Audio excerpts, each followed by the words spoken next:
Kula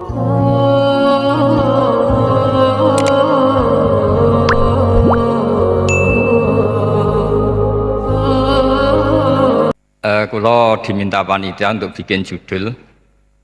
Terus judul kula adalah keistimewaan mukjizat Al-Quran. Kersane akurat nih kula betul kerpean, jadi otoritatif. Karena kalau dalam pendapat ulama, kalau seorang mubalek atau seorang ulama atau siapa saja kok ngomong tanpa teks itu dia tersangka sebagai musyarrek. Musyarrek itu menandingi syariatnya Rasulullah SAW. Dengan pikiran-pikirannya, dengan jargon-jargonnya. Jadi itu masalah besar kalau dalam tradisi ulama, karena pikirannya tidak musalsal, tidak ada silsilahnya ila Rasulillah SAW. Makanya saya meskipun banyak orang percaya ngaji di mana-mana itu bawa kitab. Satu ya tadi niat ngerpek tadi supaya saya dulu masih ingat zaman di Sarang itu kalau tes itu banyak yang bawa kitab. Ketika ditanya, ini namanya ngerpek? Enggak Pak, mutolaah itu tanpa batas. Jadi mutolaah itu kapan saja. Yang agak kriminal itu kasus ujian nasional. Itu ada seorang guru SD. Ini kisah nyata, ingin membocorkan ujian apa? Nasional. Itu kan jelas kriminal ya. Si guru SD tadi berdalih gini, wong ujiannya mungkar nakir saja dibocorkan, apalagi ini ujian negara. Karena semua kiai itu kan mengajari kita marrobuka waman nabi, itu kan mengecewakan mungkar nakir, artinya kan membocorkan ujian. Singkat cerita kiai tadi itu, guru tadi, kalau nggak percaya tanya Gus Bah. Akhirnya rombongan guru SD tanya ke saya, apa betul Gus ujian boleh dibocorkan? Analoginya kiai-kiai bocorkan ujiannya siapa? Mungkar nakir. Karena saya ya NKRI harga mati, saya bilang tertawa-tawa toh. Kalau saya jawab gak kriminal dimarahin polisi. Kalau saya jawab kriminal, analoginya dengan mungkar nakir memang yang membocorkan itu apa? Nggak usah diteruskan, kalau saya bilang boleh nanti jadi kriminal. Dan agama ini adalah analogi. Analogi itu kias. Sehingga saya di sini insya Allah serius sekali membawa makalah mukjizatnya Quran. Kenapa demikian? Memang saya merasakan dan semua yang hadir di sini pasti merasakan bahwa mukjizatnya Quran itu luar biasa. Sehingga kita satu-satunya umat yang nggak ditunggui Rasul, tapi kualitas iman kita insya Allah menyamai periode-periode sahabatnya Rasulullah SAW. Tapi syaratnya tadi ya, dengan pikiran yang sama, dengan teks yang sama, dengan rasa yang sama, dengan kejiwaan yang sama. Caranya gimana supaya sama? Kita harus terus membaca teks. Teks itu mengingatkan kita. Misalnya begini, yang dikatakan mukjizat itu kan sesuatu dahsyat yang dalam nalar manusia itu nggak mungkin terjadi. Misalnya ontanya Nabi Soleh keluar dari batu besar, itu kan satu peristiwa yang akal manusia tidak sampai. Begitu juga tongkatnya Nabi Musa membelah Laut Merah, yang akal manusia itu tidak sampai. Tapi pikiran itu menurut mazhab kita yang waras ini, saya ulang lagi, kita yang waras itu pikiran kriminal, itu salah. Saya ulang lagi ya, kita semua kan umatnya Rasulullah SAW. Semoga benar-benar umatnya Nabi, bukan Islam yang kumat. Karena orang Islam itu pilihannya hanya dua, kalau nggak bersatu semat Islam ya Islam yang kumat. Kumat itu agak gitu, kumat dalam bahasa Jawa. Begini, saya ulang lagi ya. Yang dikatakan mukjizat itu amrun khariqun lil adat, sesuatu yang luar biasa, kemudian dalam tanda kutip yang manusia itu tidak mampu, sehingga itu dikatakan mukjizat. Seperti tongkatnya Nabi Musa dan untanya Nabi Nuh yang keluar dari batu apa? Besar. Kalau kalian ingin jadi wali, pikiran seperti itu tidak akan jadi wali. Gagal itu di KPU, gagal. Jadi nggak usah sampai MK, di KPU sudah gagal itu. Kenapa demikian? Pertanyaannya begini, memangnya sesuatu yang wajar kita lihat keseharian itu dalam kemampuan manusia? Saya ulang lagi, memangnya sesuatu yang biasa saja, yang normal saja itu dalam kemampuan manusia? Enggak juga kan? Manusia bisa enggak bikin unta? Yang wajar saja, yang lewat indukan, bisa enggak? Enggak kan? Manusia bisa bikin laut enggak? Enggak kan? Jadi kalau mukjizat itu dengan definisi sesuatu yang manusia tidak mampu, memangnya keseharian alam ini manusia mampu? Enggak juga kan? Nah, karena agama Islam dengan logika itu, Rasulullah SAW menolak mukjizat yang seperti itu. Ya, menolak mukjizat yang seperti itu. Makanya saya bilang pikiran pertama tadi itu kriminal, karena itu ditolak oleh Rasulullah SAW. Karena ya itu tadi, kalau itu dituruti, lama-lama kita tidak tahu kedahsyatan ciptaan Allah keseharian. Makanya ketika Rasulullah diminta laula utiya mislama utiya Musa, ya Muhammad itu punya mukjizat kayak tongkat Nabi Musa. Kasolihin Nuh, kasolihi soleh. Apa karena koti apa? Soleh. Sebagaimana untanya Nabi Soleh. Apa jawabnya Allah? Wa ma min dabatin fil ardi wala ta'iri yatiru bi janahihi illa umamun amsal. Bagian dijawab inna fi khalqis samawati wal ardi wa ikhtilafil laili wan nahar sampai saat terusnya wa tasrifir riyah saat terusnya la ayatil liqaumi yaqilun. Karena logika yang terbangun begini, dan ini saya ulang lagi, ini syarat utama jadi wali. Ini masih satu poin. Nanti ACC-nya nunggu ketua-ketuanya. Tapi kamu jangan bayangkan wali itu kayak Sunan Kudus tunda. Jadi kalau kamu jadi wali itu maknanya kullu mukminin waliyullah itu diikhyakan banyak. Setiap mukmin itu walinya. Tapi maknanya gini, waliyullahi wong sing bisa akeni Allah. Itu jadi enggak usah dimanani kekasih Allah. Ya. Jadi karena dalam bahasa Arab itu waliyul yatim adalah orang yang kasihan sama anak yatim sehingga diurus segala keperluannya. Perempuan yang perawan punya bapak namanya apa? Wali. Artinya si bapak sayang sama putrinya disebut apa? Wali. Jadi nanti kalau kamu jadi wali dengan makna yang tadi kullu mukminin waliyullah. Setiap mukmin adalah orang yang dikasihani Allah. Dan insya Allah semua kita masuk, paham ya? Ya enggak wali songo itu baru maknanya waliyullah sing disayang Allah. Kayaknya kita belum daftar yang ke situ nanti itu. Ada urutannya. Saya ulang lagi. Kalau kita mengakui kudrohnya Allah nunggu mukjizat, yaitu nunggu tongkatnya Nabi Musa membelah Laut Merah, nunggu ada unta keluar dari batu, maka itu kecelakaan besar dalam tauhid, kecelakaan besar dalam kesaksian kudratullah. Kenapa? Karena alam yang kita lihat keseharian juga tidak dalam kemampuan kita. Alam yang kita lihat keseharian juga tidak dalam kemampuan kita. Misalnya begini, kalau kamu melihat nyamuk, itu pertama Quran turun tentang nyamuk, itu orang munafik komentar, wah Tuhannya Muhammad kurangan stok, sampai contoh saja hanya seekor nyamuk.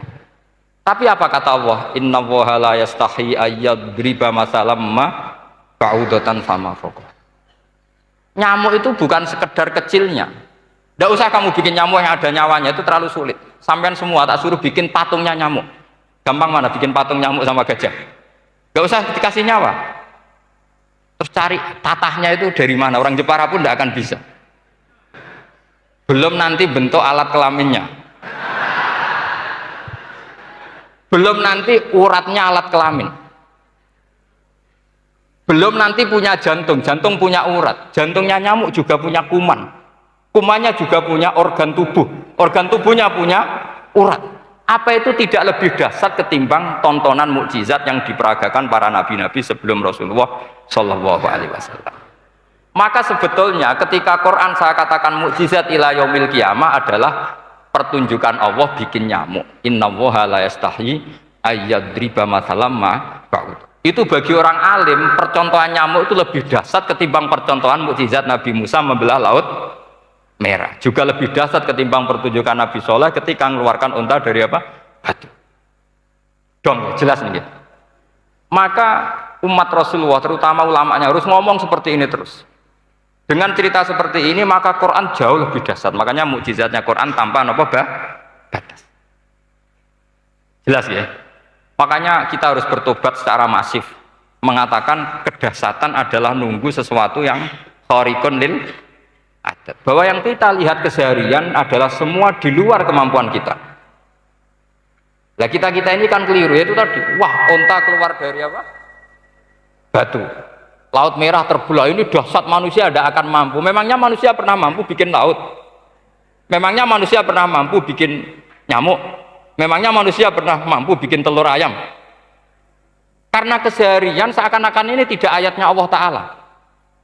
Itu kebodohan. Makanya tidak mungkin jadi wali. Yang jenis seperti ini ya gak jadi wali. Sama tenang saja, nanti saya paling nggak sampai 1 jam karena saya tidak biasa ngaji umum. Saya mau itu karena menghormati mbah saya, karena buyut saya itu orang Damaran, namanya Mbah Hafsah. Hafsah binti Maksum bin Soleh bin Asnawi Sepuh. Jadi saya ini ya turunan asli orang Kudus. Jadi saya datang tidak dalam rangka hormat jenengan, hormat mbah saya sendiri sebetulnya. Jadi jenengan tidak punya hak adami sama saya, karena saya datang tuh hormat mbah saya. Tapi saya ingin melatih iman yang benar. Saya ulang lagi, saya ingin melatih iman yang benar karena ini penting. Sehingga Allah cara menjelaskan iman itu aja inna fi khalqis samawati wal ardi. Kamu lihat saja langit dan bumi. Seterusnya sampai waqtilafil laili wan nahar sampai wal fulkil lati tajri fil bahri terus sampai wa tasrifir riyah. Ini semua tontonan yang kita lihat semuanya di luar kemampuan kita. Itu tadi contoh paling gampang nyamuk kayak apa? Apapun profesornya seseorang apa bisa bikin nyamuk? Tidak usah yang bernyawa, patungnya saja. Coba nyamuk itu punya organ tubuh enggak? Punya, organnya ada kumannya enggak? Ada. Alat kelaminnya ada bolongannya enggak kira-kira? Ada. Kayak apa sulitnya?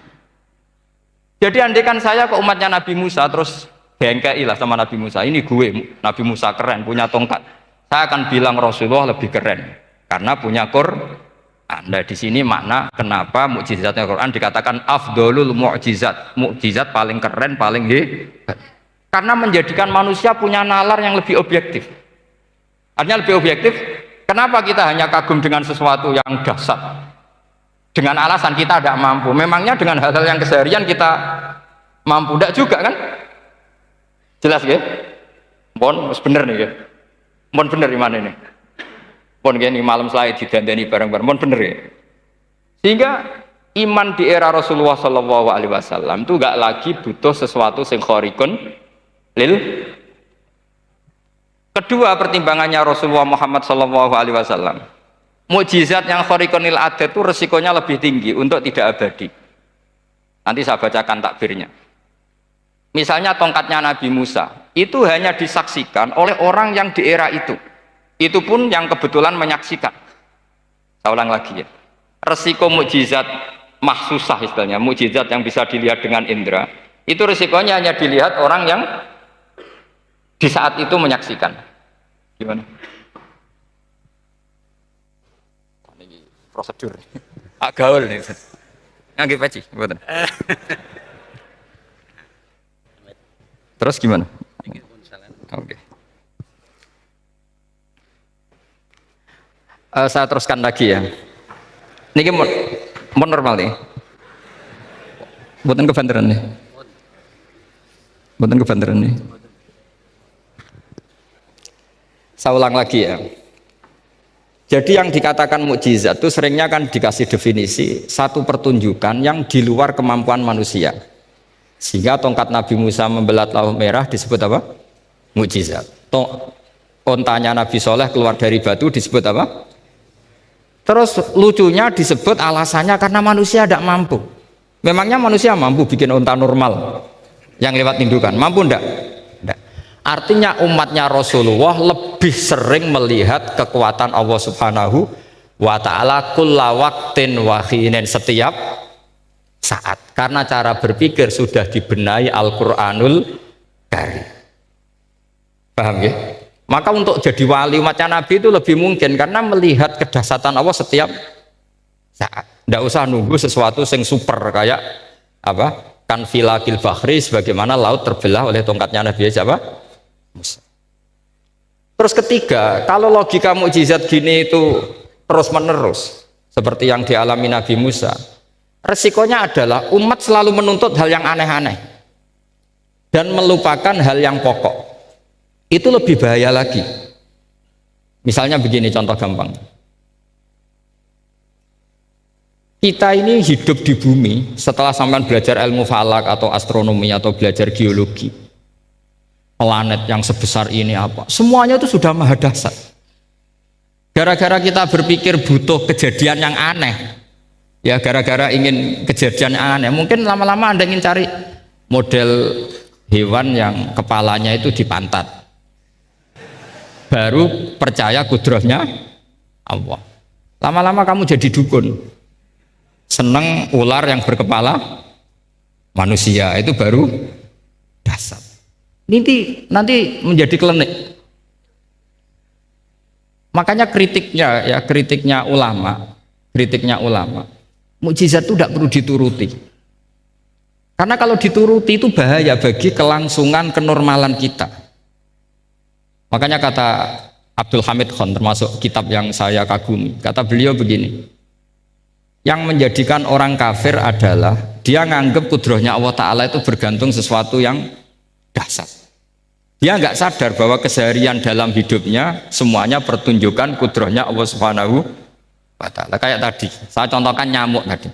Inna woha la yastahi ayyadriba masalam ma. Terus terusannya ba'udotan fama fokwa. Kayak apa susahnya bikin nyamuk? Sudah kecil, punya alat kelamin, punya organ, punya urat, lalu dalam tubuhnya juga ada kuman, kumannya juga berorgan. Kebayang nggak Anda bikin seperti itu? Enggak. Dasar mana dengan tongkatnya Nabi Musa? Sama-sama berstatus kita tidak mampu sama sekali. Dasar mana? Sama kan? Nah, itu yang diinginkan Rasulullah Shallallahu Alaihi Wasallam, dan Al-Quran menggiring kita cara berpikir begitu terus. Sehingga Quran cukup menghentikan wa ma min dabbatin fil ardi wala ta'iri yatiru bi janahaihi illa umamun amsalukum. Sebetulnya burung yang setiap hari terbang, yang setiap hari lewat Anda, itu semuanya bukti kekuasaan Allah Subhanahu wa Ta'ala. Tidak usah nunggu kejadian-kejadian super dahsyat. Terus keempat, korbannya para kiai, termasuk saya. Jadi nanti kalau saya tidak bisa haji terbang, wah tidak kiai, tidak bisa terbang. Tidak bisa kayak Harry and Potter misalnya gitu, tidak bisa kayak Harry. Jadi nanti kiai juga dituntut gitu, bisa terbang kayak Aladin. Jadi nanti repot. Semua kebenaran agama bergantung pimpinannya ini punya kedasatan-kedasatan itu. Akhirnya celakanya apa? Ada orang yang pura-pura dasar tapi penipu, kayak kasusnya Dimas Kanjeng. Oh nggih. Mboten apa-apa, sing penting ini lancar mon.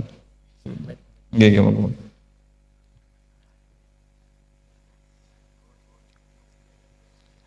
Jadi makanya nanti itu saya akan memberi penjelasan tentang apa? Mukjizatnya Al-Qur'an, kenapa disebut mukjizat paling apa dasar. Ini saya bacakan teks pokoknya ya supaya sampean tahu. Ini tabarruk sama Imam Bukhari ya. Redaksi yang diriwayatkan Imam Bukhari, qala Nabi sallallahu alaihi wasallam, ini ikut kitab Fadhailil Quran. Ma minal anbiya'i nabiyyun illa u'tiya minal ayat ma misluhu amana alaihil bashar wa inna ma kana alladhi utituhu wahyan awhahu wa ilayya fa arju an akuna aktsarahum tabi'an yaumal qiyamah. Jadi semua nabi punya mukjizat, yang lewat mukjizat itu orang dipaksa iman karena dahsyat tadi, saking dahsyatnya terus cocok tidak cocok itu percaya. Tapi kata Rasulullah, mukjizat saya itu berupa wahyu yaitu Al-Quran, dan saya berharap dengan mukjizat itu saya adalah nabi paling banyak pengaruhnya yaumal qiyamah, maknanya paling banyak orang yang iman. Terus di sini dikomentari oleh sarehnya ya, oleh penyarahnya yaitu Ibnu Hajar Al-Asqalani. Ya saya baca Arabnya saja. Sampean harus pura-pura paham jadi keren. Jangan minta saya terjemah nanti, harus pura-pura paham. Bagus kok, mantas sababi qaumin fahuwa minhum. Jadi bergaya orang kaya ya dikira apa? Kaya. Bergaya ulama ya dikira apa? Ulama. Nanti bergaya wali juga dikira wali. Saya baca ya, ini luar biasa menurut saya.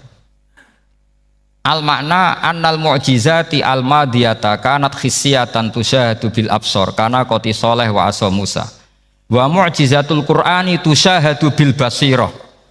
Jadi kayak tadi, kedasatan tongkat Musa itu karena apa? Laut kok bisa dibelah sebuah tongkat, itu aneh. Kalau maknanya aneh adalah di luar kemampuan manusia, nyamuk lebih aneh. Kayak apa susahnya bikin organ apa? Nyamuk yang sekecil itu. Artinya bedanya apa? Tongkatnya Nabi Musa dengan pertunjukan nyamuk yang sama-sama mengarah satu titik, yaitu mengakui absolutisme kudrahnya Allah Subhanahu. Sama ndak? Sama. Sehingga umatnya Rasulullah tidak perlu ditunggoni mukjizat simsalabim, cukup penalaran akal. Ini namanya basirah. Apa? Basirah. Nggih jelas ya. Mohon sampean ra usah kepen roh tongkatnya Nabi Musa toh. Cekap melihat apa? Nyamuk. Ya sudah bagus, sudah maju, sudah keren. Ya jelas ya. Li'annal ladzi yushahadu bi ainir ra'si yang qaridu bin qiradi musyahidihi wal ladzi yushahadu bi ainil aqli baqin yushahiduhu kullu man jaa ba'dal awwali mustamirron. Sesuatu yang dipertontonkan lewat sesuatu yang fisik kayak tongkat Nabi Musa, itu yang percaya langsung tentu yang melihat. Setelah itu ada yang percaya, ada yang enggak. Bisa saja itu hoax, bisa saja macam-macam. Tentu yang nggak percaya tentu salah, ya kita sepakat. Tapi tetap saja yang nggak menyaksikan itu bisa saja nggak percaya, paham ya? Tapi logika kedahsyatan nyamuk, siapapun yang punya nalar percaya. Artinya giringan Al-Quran untuk melihat mukjizat itu kedahsyatan Allah bikin nyamuk itu abadi ila yaumil kiamah, dan siapapun yang waras akan ikrar dan tetap menyaksikan, karena insya Allah ada nyamuk terus ila yaumil kiamah. Itu kan teman tidur kita, paham? Makanya kamu kompromi dengan nyamuk. Sekali-kali jangan dicaplek. Ini ayatnya Allah. Ya bila perlu dicium, dielus-elus gitu. Karena saya yakin yang hadir di sini andekan melihat tongkatnya Nabi Musa kira-kira dilus-elus enggak? Kira-kira? Andekan loh, kamu punya kesempatan melihat tongkatnya Nabi Musa, gimana? Dilus-elus, dikai mori. Jika kembang 7 taman ya gitu. Tapi kenapa nyamuk tidak kamu begitukan? Toh sama-sama ini ayatnya Allah yang luar biasa. Makanya ini ngaji di sini saya ulang lagi, sama tidak perlu merasa punya hak adami sama saya, karena saya memang buyut saya kandung itu orang Damaran, namanya Mbah Hafsah. Hafsah itu binti Maksum bin Soleh bin Asnawi Sepuh. Jadi saya ini termasuk turunan beliau yang keluar dari Kudus di Rembang. Karena mbah saya kandung itu sepupunya Mbah Sahal, ya sama Mbah Sahal, ibunya Badiah ya putrinya Mbah Hafsah ini. Kalau ibu saya namanya Sofiyah ya putrinya Mbah Hafsah ini. Jadi kenapa saya cerita ini ya, memang Quran sudah terang-terangan ngendikan dzurriyatam ba'duhan apa mimba. Jadi kekuatan dzurriyah itu luar biasa. Jadi kita menjaga harkat dan martabat para leluhur supaya ilmu ini terjaga. Jangan marisi gayane tok, mbah alim terus putune pedita-pediti gak alim, terus gak keren, menurut saya itu malu gitu.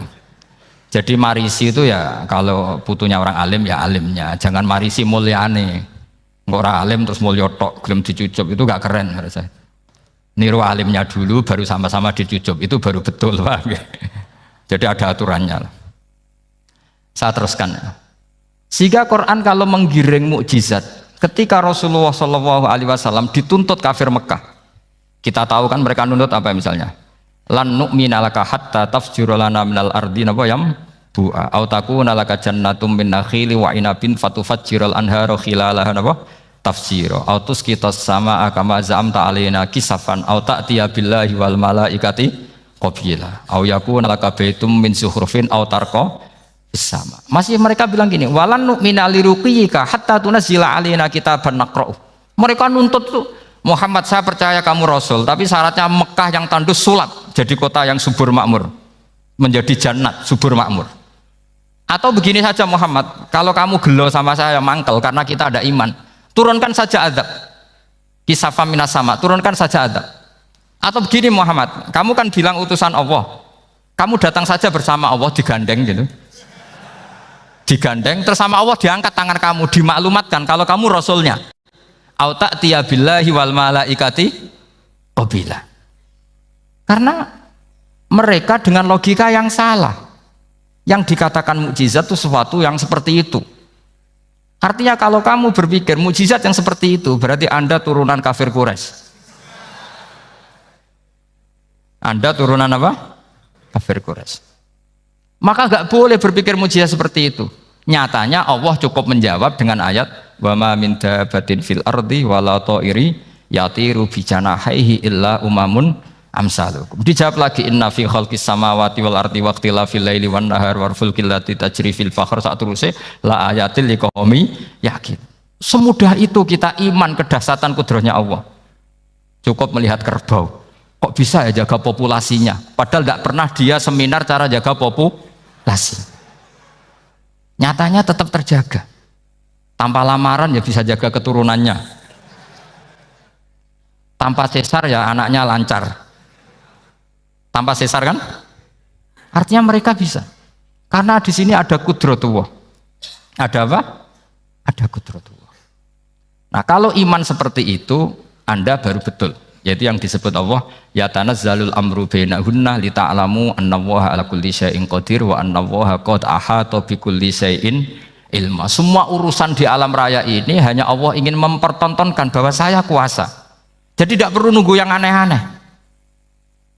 Sehingga andaikan saya ketemu Nabi Musa dan ketemu Rasulullah Muhammad SAW, pasti saya milih Nabi Muhammad sebagai ketua. Karena Nabi Muhammad yang bikin sarana iman dengan sarana yang seluas-luasnya, dan sarana ini tidak habis dan ada di mana saja, yaitu sarana ikrar bahwa Allah kudrah dan kudrahnya tanpa batas. Nabi bikin sarana apa saja, melihat langit, bumi, lautan, nyamuk, hewan, semuanya sarana untuk ikrar kudrahnya Allah Subhanahu wa ta'ala. Sementara Nabi Musa mempertontonkan hanya nunggu mukjizat sing khariqun lil adat. Paham ya? Makanya wajar kalau Nabi bergelar Afdolul Ambiya Sayyidul Awalin wal Akhir, karena memang lebih efektif cara menggiring supaya orang iman. Sekarang sudah tahu kenapa Nabi jadi Sayyidul Awalin wal Akhir? Sudah ya? Mungkin kemarin-kemarin tahu tapi gak tahu logikanya. Pokok iman selewat ke musola ngaji iman, itu iman yang kurang betul itu, karena tanpa nadzor. Itu namanya taklid yang statusnya mukhtalaf alaih, masih disidangkan di MK. Paham ya? Iman jadi iman taklid itu iman yang masih disidangkan oleh para ulama. Ada hakim yang bilang sah, ada hakim bilang tidak sah. Tanya anak-anak Qudsiyah, imanul muqallid itu mukhtalaf alaih apa mujma' alaih? Mukhtalaf alaih. Kalau imanu ahli nazar mujma' alaih. Insya Allah barokahnya ngaji ini semuanya min ahli nazar, apa? Min ahlin, jangan amin sudah jadi, ini sudah jadi ini. Kalau amin kan masih berdoa, bisa makbul bisa nggak boleh iman kok. Ayo iman kepada Allah dan Rasul, amin, nggak boleh. Sesuatu yang pasti nggak boleh diamini, itu kan jadi kacau nanti. Harus bilang apa? Sami'na wa ta'na. Nanti lama-lama kamu disuruh Allah, ayo sholat, amin. Nggak boleh. Jadi amin itu ada ada aturannya. Tapi bukan berarti saya nyalahkan jenengan, enggak. Ya memang salah gitu. Jadi kan. Ya kalau saya memang statusnya salah. Ya saya ulang lagi ya. Berarti Rasulullah adalah Rasul yang sukses membuat sarana orang kembali ke Allah, mengakui kudrahnya Allah dengan sarana apa saja. Melihat rumput, melihat hewan, dan hewan itu ya apa saja. Gabah itu apa saja. Hewan yang melata di bumi apa saja. Semua bukti kudrahnya Allah. Bahkan Rasulullah sukses membiarkan umatnya nggak ditunggui beliau tetap iman. Mergo ditunggui konsep sing super ngene kok Al-Qur'anul Karim. Jelas ya? Tapi caranya memahami ya seperti yang saya terangkan ini. Ya saya baca lagi ya jadi annal mu'jizati pakai jama' mu'annas salim, annal mu'jizati al-madiyata, mukjizat-mukjizat yang sudah kelewat itu kanat khisiatan, bersifat fisik, tusyahadu bil absor, hanya bisa dilihat dengan mata kepala, karena qoti soleh wa aso Musa, wa mu'jizatul Qur'ani tusyahadu bil basirah. Sementara mukjizatnya Quran disaksikan dengan mata hati, dan setiap orang punya mata hati. Fayakunu man yattabi'uhu li ajliha aksar li annal ladzi yusyahadu bi ainir ra'si yang qaridu bingkirodi musyahidihi walladzi yusyahadu bi ainil aqli baqin yusyahiduhu kullu man jaa ba'dal awal mustamirron. Sesuatu yang dilihat dengan mata kepala Setelah para saksi ini meninggal, maka setelahnya mencari-cari, bisa percaya, bisa enggak. Tapi mukjizat yang disaksikan mata hati, siapapun percaya dan sampai ila yaumil kiamat. Dan tentu Quran lebih unggul dalam hal ini. Dan insya Allah kita semua adalah ahli Quran. Yaitu harus punya kesimpulan falam mata bayana lahu qala a'lamu annallaha ala kulli syai'in qadir. Sebagian ayat walita alamu annallaha ala kulli syai'in qadir wa annallaha qad ahata bi kulli syai'in ilm. Itu kenapa mukjizat Al-Qur'an dasar. Itu yang gampang-gampang ya, melihat nyamuk, unta, kerbau itu yang gampang. Anda tak naikkan kelas sedikit menjadi agak ilmiah. Misalnya begini, kamu ahli falak. Misalnya kamu ahli falak, misalnya kayak Batu Rehan ya. Itu pasti tahu kalau matahari dan rembulan dibikin Allah itu asyamsu wal qamaru bihusban. Bahwa matahari dan rembulan dibikin ini untuk hisab. Walladzi ja'ala syamsa diya wal qamara nura wa qaddarahu manazila li ta'lamu 'adadas sinina wal hisab. Sehingga ketika ternyata betul samsiah bisa dihitung menjadi tahun samsiah, yang oleh bahasa milenial disebut Masihiyah.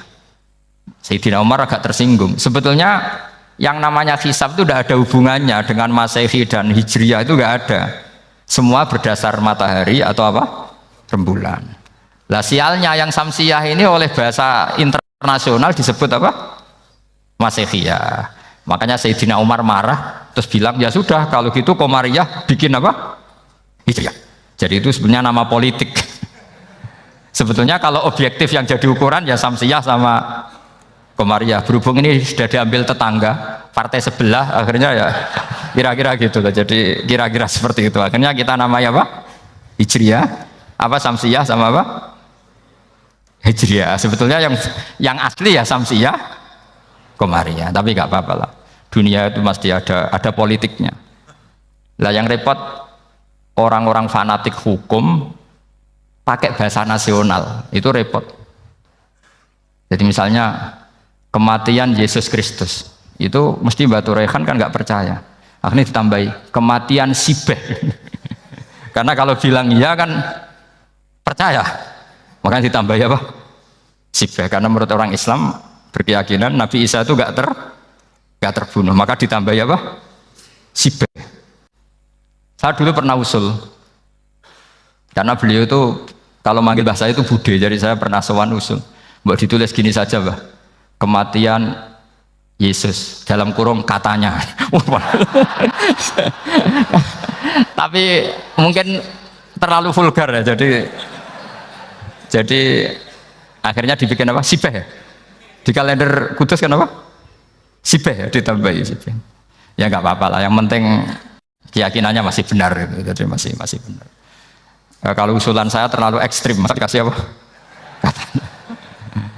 Ya karena memang begitu kan, kita berkeyakinan Nabi Isa itu gak terbunuh. Wa ma qataluhu wa ma sholabuhu walakin syubbihalahu.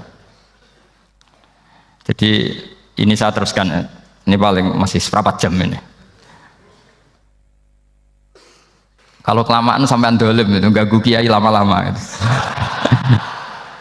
Saya tadi sudah bilang sama panitia, orang Indonesia itu gak sopan. Kalau suka kiai itu didatangkan, itu agak masalah sebetulnya. Dalam etika itu masalah.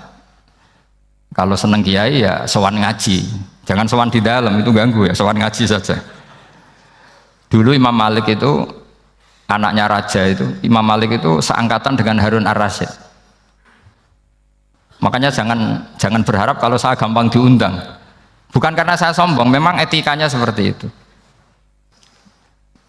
Jadi Imam Malik diminta datang ke istana untuk ngajar anak-anaknya Harun apa? Ar-Rasyid. Masyhur Imam Malik tersinggung terus kata bilang, al ilmu yu'ta la ya'ti. Ilmu itu disowani bukan sowan. Akhirnya Harun Ar-Rasyid minta anak-anaknya datang ngaji ke Imam Malik. Itu anak presiden. Imam Malik berani, al ilmu yu'ta la ya'ti. Tapi kalian beruntung karena saya hormat sama mbah-mbah saya di sini. Wong makom buyut saya itu ya berarti apa ya? Selatannya makamnya Sayyid Ja'far Shadiq itu di situ kan ada makamnya Mbah Soleh, Mbah Maksum, itu mbah-mbah saya. Nah, makanya dulu saya ngaji di sini lama di Damaran itu. Maksudnya lama itu ya mungkin setahun.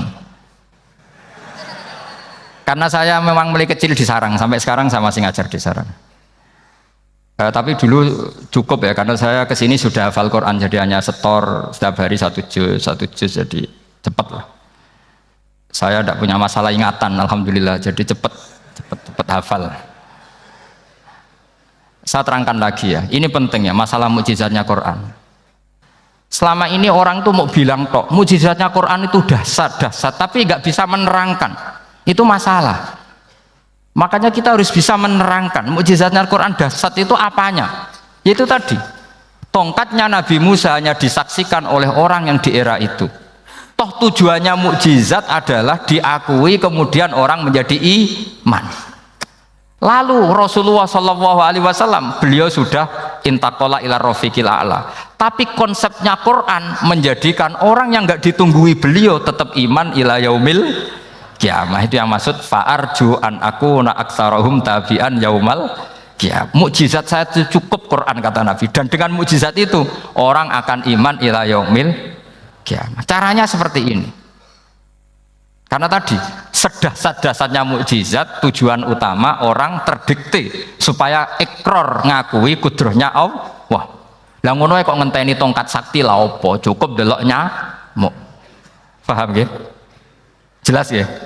Alhamdulillah, mau naik kelas ini sudah benar, ini sudah benar. Terus kedua begini, kedahsyatan Quran lagi. Quran itu bisa merunut, mentartibkan logika. Bahkan logika ini logika yang universal. Siapa saja merasakan logika itu. Misalnya begini, dulu orang kafir itu punya Tuhan banyak. Tentu yang dipertuhankan ya mana? Yang dipertuhankan itu banyak. Karena pikiran mereka urusan banyak, problem banyak, ya Tuhannya harus banyak. Ada BPKB 3D kan, istri cerewet, macam-macam lah itu kan. Problemnya banyak, maka Tuhannya harus banyak. Karena Tuhan itu maknanya penyelesai masalah. Sehingga kalau masalahnya banyak, Tuhan harus banyak. Ketika Rasulullah membawa konsep satu Tuhan, mereka janggal. Makanya mereka bilang, aja'alal alihata ilaha wahida inna hadza lasyai'un ujab.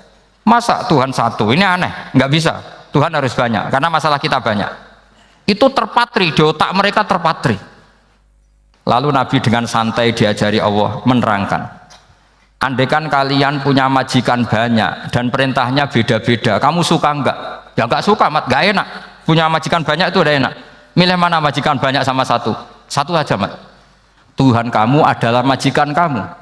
Kalau banyak kamu bingung. Ya mat, satu aja mat. Itu segampang itu. Jadi menggiring, Tuhan itu kan bos kita, tuan kita. Kalau banyak berarti yang memerintah kita banyak, dan bisa konflik bos-bos kita ini karena berebut anak buah tadi. Akhirnya mereka, kalau kamu punya majikan banyak dan perintahnya beda-beda, semuanya minta dilayani, kamu pusing enggak? Ya pusing, mat. Minta mana? Majikan banyak sama satu? Satu saja Muhammad. Ya Tuhan kamu adalah atasan kamu, maka harus satu. Mereka paham. Oke mat, Tuhan satu. Itu yang dimaksud dorobawaw matalar rojulan fihi syuraka umutasyakisuna wa rojulan salamal lirojul hal yastawiyani masalah. Langsung alhamdulillah. Karena mereka yang paling bodoh pun paham dengan logika itu, paham. Kalau Tuhan banyak, perintahnya banyak, kita repot. Maka Allah bikin satu masalan, yaitu rojulan fihi syuraka umutasyakisuna wa rojulan salamal lirojul. Satu lelaki, satu bos, satu perintah. Kayak apa mudahnya Allah. Kemudian mereka tetap menuhankan Lata, Hubal, dan Uzza. Karena mereka dipertuhankan. Sebenarnya nggak pernah Tuhan, tapi dipertuhankan. Allah memberi contoh itu sederhana sekali. Wa daraballahu mathalar rajulaini ahaduhuma abkam la yaqdiru ala syai'in wa huwa kallun ala maulah aina ma yuwajjihu la ya'ti bi khair hal yastawi huwa may ya'muru bil adl. Kata Rasulullah, Lata itu menurut kamu apa? Ya Tuhan kami. Muhammad, Hubal ya Tuhan kami. Uzzal ya Tuhan kami. Lalu kalau mereka kotor ya saya mandikan. Kalau hidungnya coplok ya saya tata. Terus kata Rasulullah begini, Kamu mau nggak punya budak atau pembantu yang buta, tuli, bisu? Kamu mau nggak punya pembantu? Pembantu loh ya, pembantu itu budak zaman dulu. Kamu mau nggak punya pembantu yang buta, yang tuli, yang bisu? Wah gak doyan mat, nggak apa pembantu ngono. Yang pembantu saja kamu tidak mau yang gitu kok malah punya bos begitu. Orang yang tuli, yang bisu, yang kopok, jadi pembantu saja nggak layak kok malah jadi pangeran. Paham ya? Arca dan berhala itu kan nggak bisa apa-apa. Kamu mau gaji ngasih THR pembantu yang kopok, bisu, picek, mau? Wong jadi pembantu saja nggak sah kok mau jadi apa? Tuhan atau jadi majikan. Jadi Allah bikin contoh gampang sekali. Wadharaba masalah rajulain ahaduma abkam la yaqdiru ala sa'in, enggak bisa apa saja. Wa wakallun amala maulah, anane ngrepoti tok. Ainama yuwajjihu la yati bi khair. Mudah sekali. Akhirnya mereka berbondong-bondong iman karena logikanya ditata oleh logika Al-Qur'an. Makanya agama ini sebenarnya enggak pernah datang dengan kekerasan, itu enggak pernah. Bil hujjah, dengan argumentasi. Itu disebut qul falillahil hujjatul baligh. Nah sekarang orang rapati soal argumentasi, senengane neror. Itu rapati ngaji. Sebenarnya agama ini mudah. Ad-dinu yusrun, agama ini mudah, logikanya gampang. Untuk tidak menuhankan Yesus atau Isa, Quran juga datang dengan penjelasan yang enggak jelimet, yang gampang saja. Kata Allah, mal masihu ibnu maryam illa rasul qad khalas min qablihir rusul wa ummuhu siddiqah kana yakulanit. Kok arani pangeran piye? Nek mangan ya lesu. Kamu kebayang enggak misalnya punya Tuhan terus mbok gratisi pas marung. Terus kamu bangga, alhamdulillah tadi Mbah habis ngratisi Tuhan. Tadi kelihatannya kelaparan, tak gratisi, senangnya bukan main. Kamu mau punya Tuhan yang seperti itu? Mau? Enggak mau kan? Allah menjelaskan karena yakulanit. Kuduyan sego, artinya nak orang mangan yo lemes. Pas kamu minta ternyata Tuhannya baru lemes. Jadi Quran itu tidak sinis enggak, tapi menggiring logika bahwa ini tidak mungkin Tuhan. Wong kana yakulanit. Gampang kan? Itu gampang. Gampang sekali, logika Quran itu gampang sekali. Dan masalahnya kita sekarang tidak mengkaji Quran yang sisi ini. Ya termasuk kritik kita ya, tapi ya sudahlah, ini dunia ya macam-macam. Ono sing ngaramno lomba, ono sing mendukung lomba, macam-macam. Saya tidak dalam posisi mendukung dan menolak. Saya 0-0, jadi tidak ke kanan tidak ke kiri dalam konteks tadi. Karena ya sudahlah, itu sudah takdir, semuanya takdir. Ada yang setuju ke lomba, ada yang mengharamkan apa? Lomba. Tapi sebetulnya kalau kita berpikir Quran diturunkan ya untuk yang saya terangkan ini, menjaga logika agama al-hujjah al-balighah ila yaumil kiamah. Karena kita tidak perlu tongkat lagi Nabi Musa, nggak perlu ontanya Nabi Soleh. Cukup dikawal aturan-aturan iman yang cukup mudah dan kita temukan di mana saja ayat-ayat itu.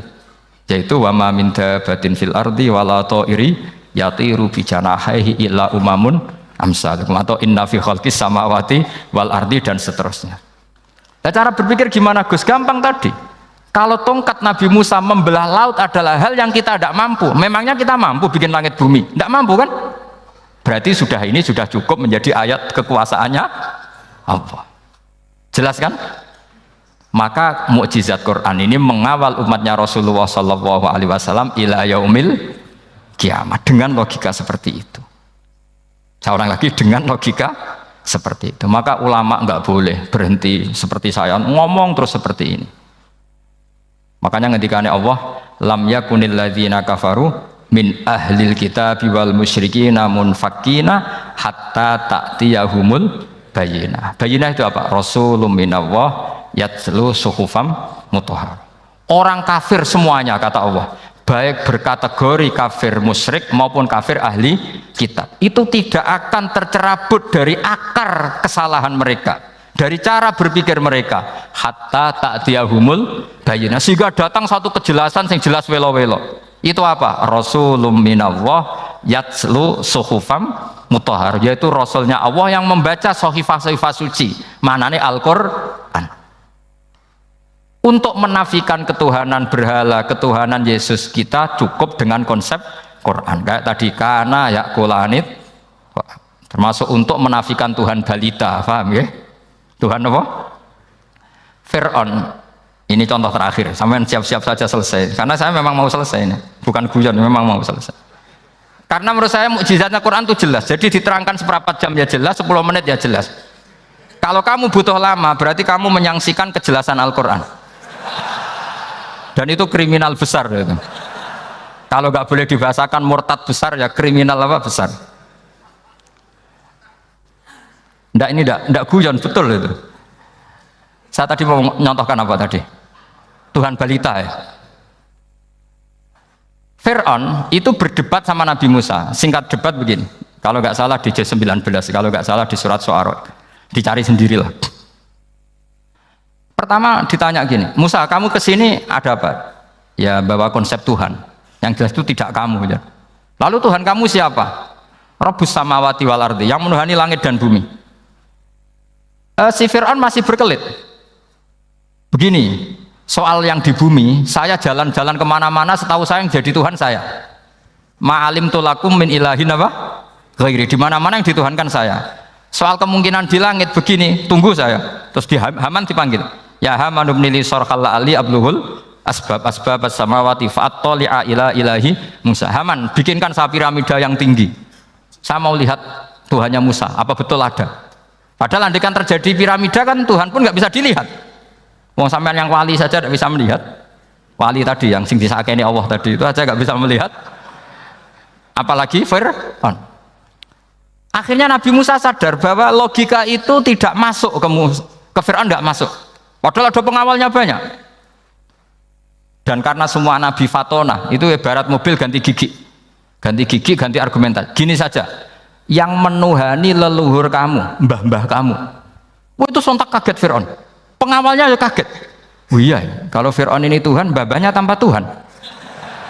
Kan Tuhannya datang terlambat. Berarti mbah-mbahnya dulu itu tanpa Tuhan, karena ini ada Tuhan balita tadi itu. Akhirnya hampir separuh, mungkin hampir semua pengawalnya Fir'aun itu iman semua. Meskipun yaktumu imanahu, ini yang diceritakan Quran, wa qala rajulun mu'minun min ali fir'auna yaktumu imana.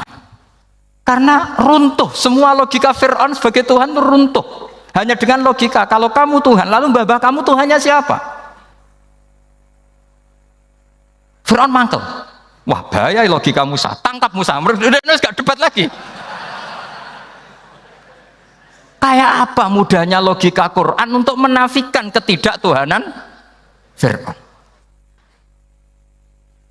Yaitu mengatakan Rabbukum wa Rabbu abaikumul awwali. Karena dikatakan Tuhan langit, Fir'aun masih berkelit. Nanti dulu saya mau bikin piramida, mau saya lihat ada enggak Tuhan kamu. Nabi Musa langsung ganti gigi, yang nuhani mbah-mbah kamu. Orang kan berpikir, ini kalau Tuhan betul, lalu orang-orang dulu Tuhannya siapa? Kan Tuhannya datang terlambat. Nah itu lagi-lagi, dan kita baca Quran itu ila yaumil kiamah. Makanya tidak ada umatnya Rasulullah SAW kemudian imannya itu ada syak, nggak ada sama sekali. Karena dzalikal kitabu la raiba fihi mir rabbil alam. Ya, mohon cekap ya. Mpun gampang nih. Masalah sama kalau masalah. Jadi karena kebenaran Quran itu adhar wa adhar, sangat jelas. Sehingga nggak perlu butuh orasinya saya. Sebenarnya nggak perlu. Saya yakin, sampean sebelum saya terangkan ya sudah iman, sudah betul. Ini kan akal-akalan saja saya dimanfaatkan. Ya. Karena ya menurut saya itu ya sudah adharu min samsi dhahira kalau dalam bahasa Arab. Kebenaran sejati itu lebih jelas ketimbang matahari di siang hari. Karena ya tadi logika. Ya saya tambah satu contoh lagi, semoga ini selesai betul. Kemudian Quran misalnya gini, sampean tak bedai, kamu bisa melihat itu karena apa? Ini misalnya apa? Kertas yang saya bawa ini kan kuning. Kamu bisa melihat itu karena apa? Mata kan? Nah itu masalah. Karena melihat kamu dengan mata, sekali ini tak tutupi, kamu tidak tahu. Atau kamu jauh menjadi tidak tahu. Karena mata bisa terhalangi oleh jauh atau tertutupi. Beda dengan Allah. Allah itu kalau merumuskan tahu itu bukan karena melihat, karena menciptakan. Makanya Allah bilang ala ya'lamu man khalaqa.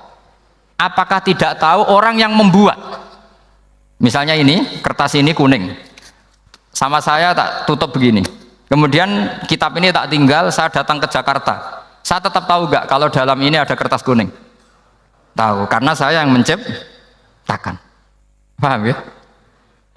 Kamu bangun satu bangunan, di dalamnya ada besi ukuran sekian.